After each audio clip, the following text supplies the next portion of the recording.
జనసేన అధినేత పవన్ కళ్యాణ్ను పిఠాపురంలో ఓడించడమే లక్ష్యంగా పెట్టుకున్న వైకాపా ఓటర్లను ప్రలోభపెట్టడానికి భారీ స్థాయిలో మద్యాన్ని నిల్వ చేసింది.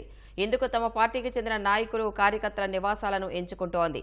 పక్కా సమాచారంతో దాడి చేసిన సెబ్ పోలీసులు 4 ప్రాంతాల్లో అక్రమ నిల్వలు గుర్తించి స్వాధీనం చేసుకున్నారు.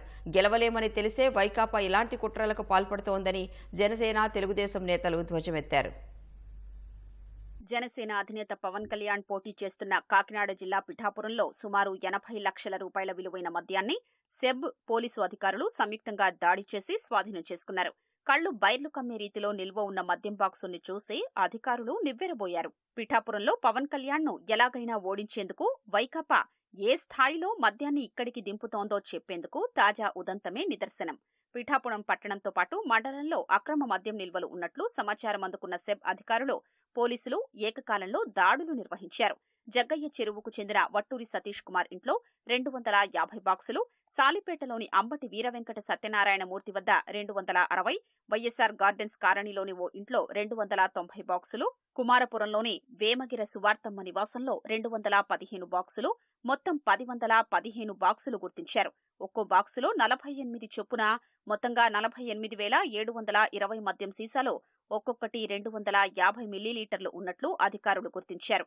ఆ పర్టికులర్ ఇళ్లలో ఎవరు లేకపోవడం, దానికి సంబంధించిన వాళ్ళ కోసం గాలింపు చర్యలు చేపడుతున్నాం. అందులో ఒకటి అంబటి వీరవెంకట సత్యనారాయణ రెడ్డి అనే ఒక ఆయన ఉండే ఇల్లు, తర్వాత ఇంకో ఆయన సతీష్ కుమార్ అనే ఉండే ఇల్లు, ఇంకోటి సువార్తమ్మ అనే ఆవిడ ఉండే ఇల్లు, తర్వాత ఇంకో ఇంటికి ఇల్లు తాళం వేసి ఉంది. సో ఈ 4 ఏళ్ల తాలూకు వాళ్ళ పర్సన్స్ ని సెక్యూర్ చేసి ఈ మధ్య వాళ్ళ పొజిషన్ లోకి ఎలా వచ్చింది ఏంటనే దాని మీద ఫర్దర్ దర్యాప్తు అనేది జరుగుతుంది. ప్రస్తుతం అయితే వాటిని స్వాధీనం చేసుకుని సీజ్ చేయడం జరిగింది. పట్టుబడిన మద్యం పిఠాపురానికి చెందిన వైకాపా నేతల అనుచరుల ఇళ్లల్లోనే దొరికింది. ఎన్నికల నేపథ్యంలో ఓటర్లకు అందజేసేందుకు వారు నిల్వ చేశారు. వైఎస్ఆర్ గార్డెన్స్ లో మద్యం నిల్వ చేసిన ఇల్లు పట్టణ వైకాపా అధ్యక్షుడు బొజ్జ దొరబాబు సోదరుడు వీరబాబుదని స్థానికులు తెలిపారు. అధికారులు మాత్రం ఆ ఇల్లు ఎవరిదనేది ఇంకా గుర్తిస్తున్నామని చెప్పడం అనుమానాలకు తావిస్తోంది. పిఠాపురంలో జనసేనాని పవన్ కళ్యాణ్ను ఓడించేందుకు అక్కడి వైకాపా నాయకులకు స్థాయిని బట్టి ఒక్కొక్కరికి 2 లక్షల రూపాయల చొప్పున ఎన్నికల ఖర్చు కింద ఇస్తున్నట్లు ప్రచారం జరుగుతోంది.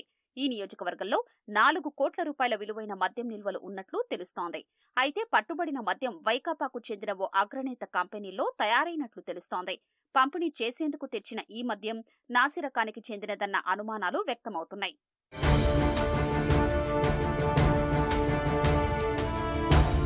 పవన్ కళ్యాణ్ను ఓడించేందుకు పిఠాపురం వైకాపా అభ్యర్థి వంగా గీత, సీఎం జగన్ కుట్రలు పన్నుతున్నారని ఆ నియోజకవర్గ తెలుగుదేశం ఇన్ఛార్జి వర్మ ఆరోపించారు.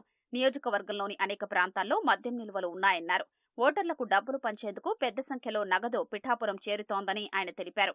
కేంద్ర బలగాలతో తనిఖీలు నిర్వహించి వాటిని స్వాధీనం చేసుకోవాలని కోరారు. అక్రమాలకు పాల్పడుతున్న వైకాపా అభ్యర్థి వంగా గీతపై చర్యలు తీసుకోవాలని ఎన్నికల సంఘాన్ని కోరారు. వైఎస్ఆర్సీపీ అభ్యర్థి వంగా గీత గారి ఆధ్వర్యంలో ఈ నియోజకవర్గంలో ఓటుకి 5,000 నుంచి 10,000 కొనే విధంగా డబ్బుని ఇచ్చారు.